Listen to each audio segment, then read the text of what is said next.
Do you have a question?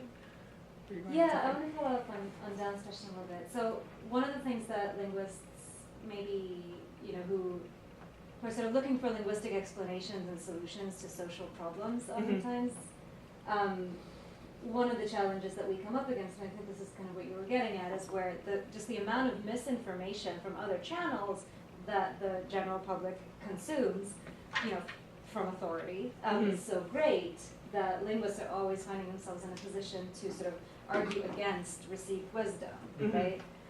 In a way that can be very, very high stakes, because the linguistic explanation of whatever it is, the sort of argument against bilingual education, the linguist's explanation for why it is in fact not like that, has to be so sound and so solid that people might find themselves slipping into this sounding like a know-it-all, sounding like a hashtag well actually, and turning people off something that could be actually a very positive experience, right? Yeah. So is that kind of the thing that you were getting at? It's that, but at the same time there's also the level of,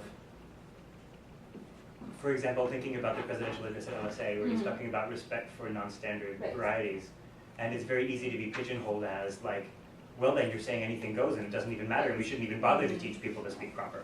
Okay, right? yeah. And so then it's like, it's this black and white view, and I wouldn't be able to come back and say, well, no, there is a reason to teach people the standard, but you also have to respect, and then that just like, for that, to be trying to have that sort of a complex argument in response to something that's so much more simplistic, and because it's so much more simplistic, it's going to be more accessible to non-specialists. Right.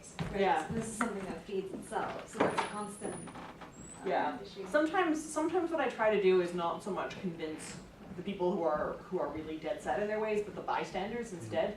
So, like I post a lot of quotes about anti-prescriptivism quotes on my blog because it's Tumblr and they like anything that's social justice related.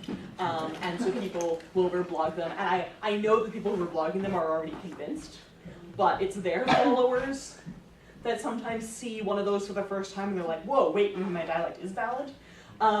So sometimes you're arguing not so much to convince the person you're actually arguing with, but to convince the bystanders that there is actually another side to it. So even if you don't win that argument, you've pointed out that other sides exist. Like it's still a hard question. Can't solve linguistic discrimination. But I mean, like in the history of social movements, we've made progress on a lot of different dimensions.